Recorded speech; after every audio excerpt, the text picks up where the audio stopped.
Holding a cup of coffee in one hand and several folders in the other, he dragged his chair out from behind his desk and plopped down into it. Sipping the all-important morning brew, he opened the first of the folders and read the summary on the front of the page.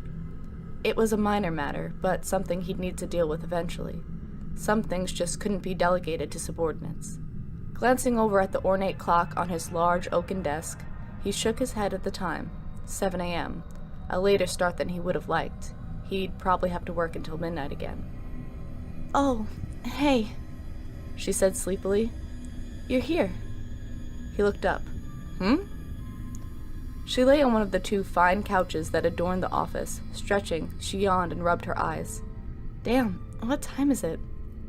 7, he said, returning to his reading. "Oh, for Christ's sake," she groused. "If I knew you'd be in this damn early, I wouldn't have crashed here." He shrugged. "So, go back to sleep." "Nah," she said. "I need to talk to you. Can I have some of your coffee?" He sighed. "Look, whoever you are—" "Rachel," she said. "Hi, Rachel. I'm very busy. I've only got an hour to finish this stuff before a bunch of meetings that will last me the rest of the day. It was a godlike feat just to get my own secretary to leave me alone for this hour. Now what do you want?"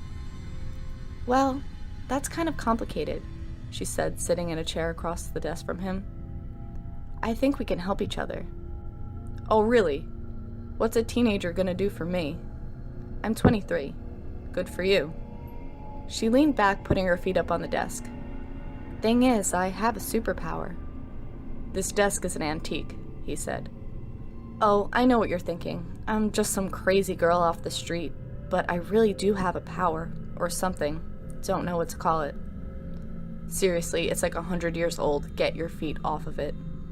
"I first noticed it back when I was a kid," she continued, putting her hands behind her neck. He groaned and put the file down. "My parents were drunks, both of them. They didn't beat me or anything, but they were drunks, lowlifes, you know? Anyway, Mom liked hard liquor at home. Dad was more of a social drunk, so he'd head down to the bar. Everybody liked him. He'd bring me along. He knew Mom would be passed out soon, and he figured a bar was safer for a 10-year-old girl than an apartment with no supervision. It was cool. I was kind of a mascot there. One time, the bar got raided by the cops for letting the local high school punks in without checking IDs. I was there at the time. Nobody cared about me being there, but they wrote up the bar for all the teenagers. Technically, the cops should have written them up for me, too. That should have been a clue, but I was too young to pick up on it." "Pick up on what?" he interrupted. "You'll see," she said. He rolled his eyes. "When I was 12, Mom sent me to 7-Eleven to get her a bottle of dinner. I knew they wouldn't sell me liquor, but she gave me candy money too, so who was I to argue? When I got there, the place was being robbed. We lived in a pretty crappy neighborhood. It wasn't that uncommon. A guy in a mask had the owner down on the floor, holding a shotgun to his head. The robber looked at me, then went back to threatening the shopkeeper. I said, 'Hey, mind if I take some booze?' He just said, 'Whatever.' So I did, and some candy too. Then I left." "Huh?" he said. "You're lucky he didn't shoot you or take you hostage. Still not seeing a superpower." "Hush," she said. "When I was 14, I was in the best clique. No angst-filled high school years for me. I ended up friends with the most popular girls in school and dated the popular boys. It was awesome. Kids all over that school would have given anything to be in that group. You know what I did to get in? I sat at their table. Just, at lunchtime. I sat at their table, and nobody told me not to. Eventually, they started talking to me and got to like me, that sort of thing. Anyone else who got within a mile of the table got an extreme bitch treatment, if they were a girl, or massive wedgies if they were a boy." "So," he said, folding his arms, "your superpower is to be popular?" "Don't be an ass," she said. "Anyway, in high school, I wasn't the Virgin Mary, you know? Around 16, I started having my share of fun with the popular boys. Nothing outrageous, but a string of boyfriends during my junior and senior years.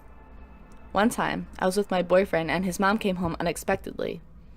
I should point out that she was a hardcore Christian who thought her boy was a perfect angel. We were busy, when she got home, so we didn't notice till she opened the bedroom door. All we had time to do was throw a blanket over ourselves. There we were, both of us in his bed, staring back at her. Know what she did? She told us she'd gotten Chinese takeout and headed back downstairs. Weirdest experience of my life, up until that point. She probably didn't know how to react, he speculated. I bet her son caught hell for it later. Nope. She never minded me being there. I could come over anytime I wanted, till I dumped him. He was a loser, trust me. I barely graduated from high school. No colleges would take me, and it wasn't like I could pay for it anyway. Mom and Dad figured I was ready to join the real world and stop being a drain on them, so I got a job waitressing. Then I lost it because I was unreliable smartass who never showed up for work. That was the beginning of my homelessness career. It wasn't too bad. I would do short-term jobs from time to time, and I lived in a tent. Anyway, one day it was raining buckets and the wind was like 40 miles an hour. The tent rode off into the sunset, so now I was in a downpour and I had no tent.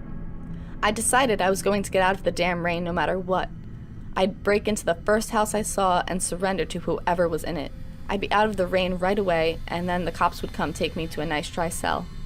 So, that's what I did. I wasn't quiet or subtle. I bashed in a window with a garbage can, scraped the shards out of the way with the lid, and then climbed in. I stumbled through the dark living room onto a couch and waited. About 10 seconds later, the lights came on. A terrified-looking man with a baseball bat stared at me from the doorway, his wife peeking out from behind him. Once they saw me, they both let out a heavy sigh of relief and then went back to bed. Wait, he said. What? Yup. That makes no sense. Right, she nodded. Did you know them from before or something? Nope. First time we met. Can I continue? Sure. Okay. So anyway, I stayed at their house for weeks, and they never complained. They even chatted with me. I can't say we became friends. In fact, I could tell they resented me being there, but they never kicked me out. That's when I started to realize something. I'd never been kicked out of anywhere, ever. I decided to put it to the test.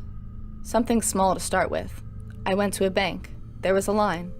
I walked right to the front of it. Nobody complained. I just cut in front of like 20 people. Everyone was fine with it. All right, on to phase 2. They had a security door where the tellers could go in and out. I waited by it, then followed one of the tellers when they buzzed her in. Nobody cared. I even said hi to everyone and introduced myself. So I grabbed a handful of money from one of the drawers. Hey, what the hell are you doing? Someone said. Oh, my bad, I said, putting the money back. I'm new. Then everyone was happy again. Seriously? He asked. Yeah, seriously. 'Cause it sounds like bullshit, he said suspiciously. I did some more tests over the next few days. As far as I can tell, everywhere I go, everyone thinks that I'm supposed to be there. Yup, he said, definitely smelling the bullshit now. But it's not a free ride.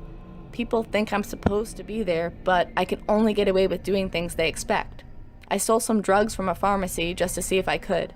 I walked right behind the counter, got an empty pill container, and filled it with Valium.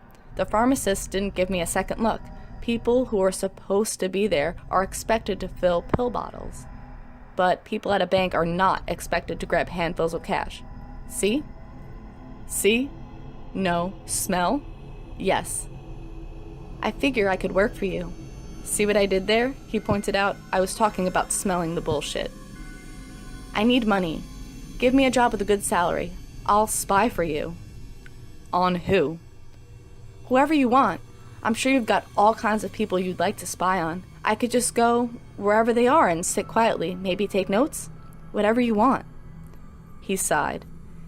If your delusion really were true, then yes, I could use someone like you, he agreed. But come on, you expect me to believe you can just waltz into a high-security area, past countless guards, and then you can chat with people there and they won't know anything's wrong? Can you provide any proof? Anything at all? She leaned forward. I don't know, Mr. President. You tell me.